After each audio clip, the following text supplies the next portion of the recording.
Salutations! Salt here, and today I want to talk about some video games. But, more specifically, Day of Infamy. Day of Infamy initially started out as a mod for New World Interactive's fantastic modern combat FPS, Insurgency. A combined effort between the developers of Insurgency and the community, Day of Infamy drew heavy influence from Valve's classic World War II FPS, Day of Defeat.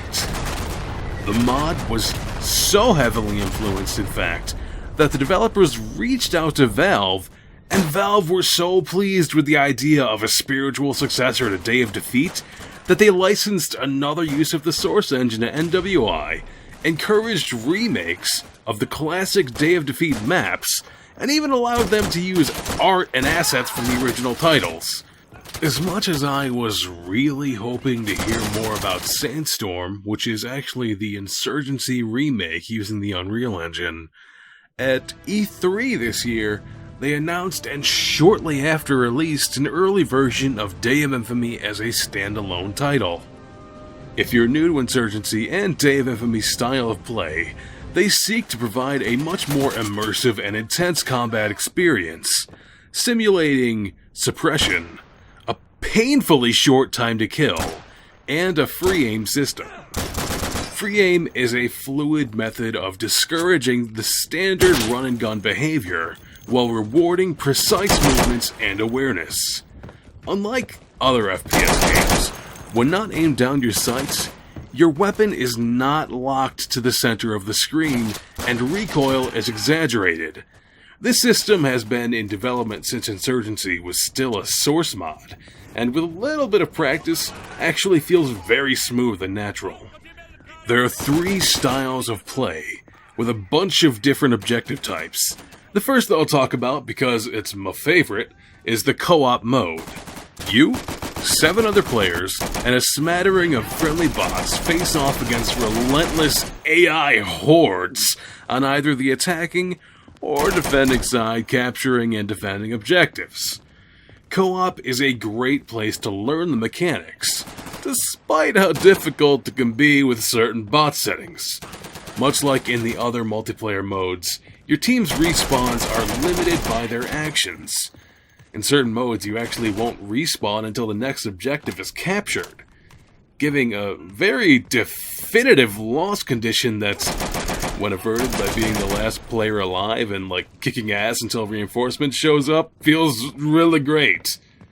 Practice mode is essentially the same thing as co-op, only it's single player, and when you die, you take control of one of the bots on your team until they're all dead.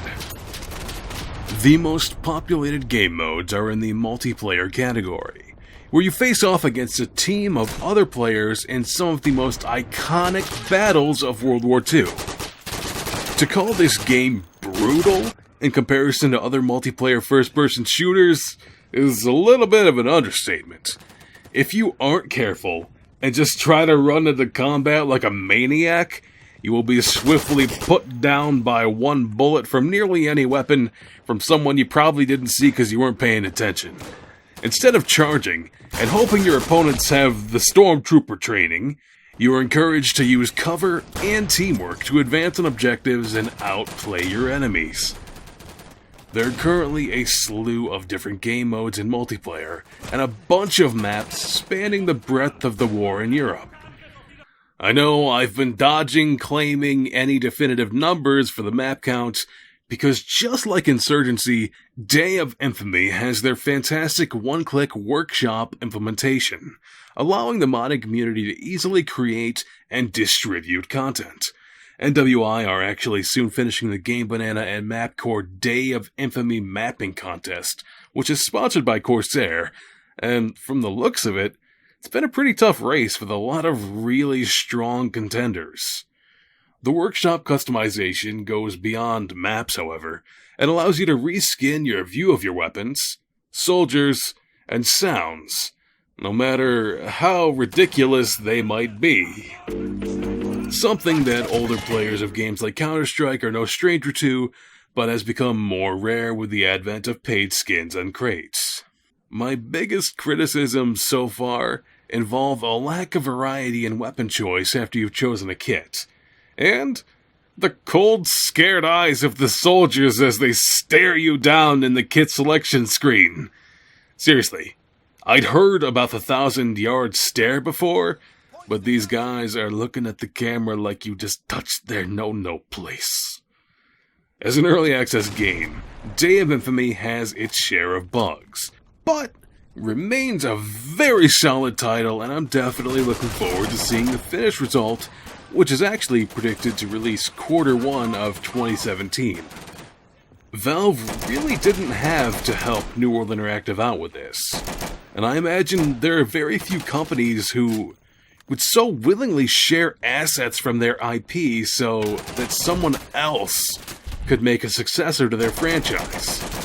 So what do you guys think about their generosity? And more importantly, the shared passion between the community, the former Day of Defeat developers and the new Day of Infamy developers? Drop a comment down below and let a brother know. But until next time, thanks for watching and stick around for more content.